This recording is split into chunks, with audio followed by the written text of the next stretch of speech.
Hi again everyone, I hope you're all doing really well. I thought I would do another of my book review and recap videos as quite a few of you liked my video summary of The Intelligent Investor I did recently. So today we're going to be talking about the Barefoot Investor Pape. This book has been a bestseller in Australia and has been gaining popularity in other countries as well. In this book, the author provides a simple and easy to follow guide for managing money and building wealth. However, like any financial book, it's important to take the advice with a grain of salt and do your own research before making any financial decisions. Now, the book covers a wide range of topics such as creating a budget, paying off debt, saving for a home and retirement, and investing in the stock market. The author also emphasizes the importance of living below one's means and avoiding financial products and services that are not in the best interest of the consumer and staying away from get-rich-quick schemes. Pretty vanilla stuff, but logical. Obviously, the book, while claiming to be targeted at everyone, is being pitched at someone at a beginning level in terms of investment experience. Anyway, let's take a look at some specific examples from the book.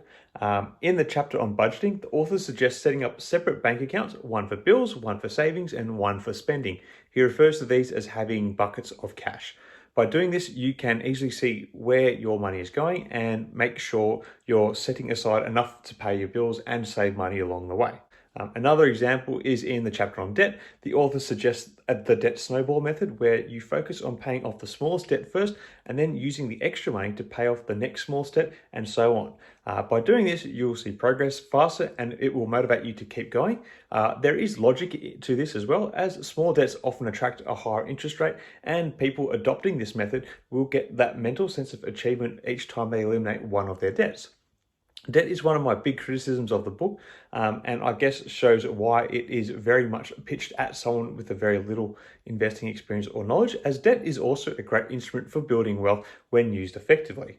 Moving on, the book also covers saving for a home and retirement. The author suggests setting up automatic savings plans so that a certain amount of money is being transferred to your savings account each month. This way you won't have to think about it and it will become a habit automatically. So they are championing automation, which is fine because it simplifies things in your life. Finally, the book also covers investing in the stock market.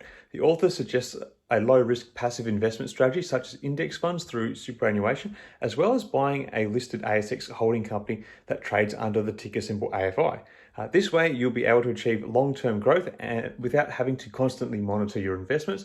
It is on this point where I am extremely critical of the advice in the book, as I know from the inside that a lot of people have blindly followed the author's tips around superannuation and as a result have literally lost hundreds of thousands of dollars due to the insurance ramifications. But I'll talk a little bit more about that later on. Anyway, so you get the gist of the book. It's simple stuff pitched at someone with little financial experience and knowledge, or perhaps someone who is feeling a little bit overwhelmed with their debt situation. So there is definitely a market for the book, but it's not for everyone, as you hopefully are starting to see.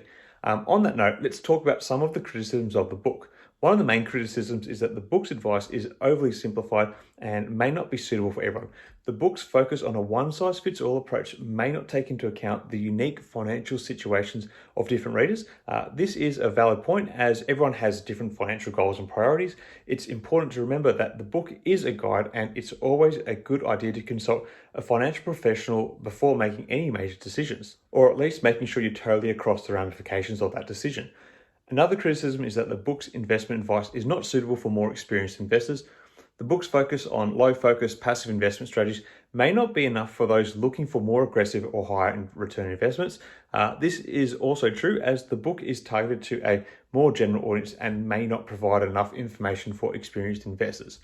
Another criticism is that the book is written with an Australian focus, and therefore some of the advice on government benefits, tax and superannuation may not directly be applicable to people living in other countries. This is a fair point, as the financial system and regulations vary from country to country, and it would be important to adapt the advice accordingly.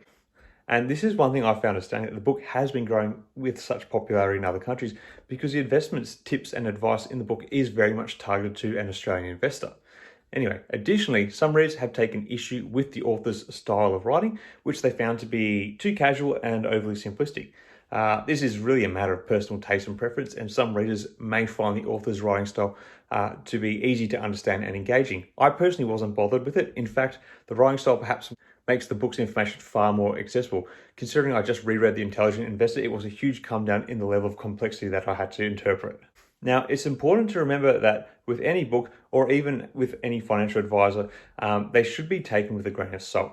And it's always a good idea to do your own research and consult a financial professional before making any investment decisions, as I noted before.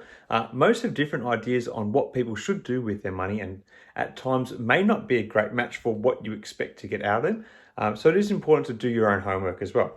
This book is no different.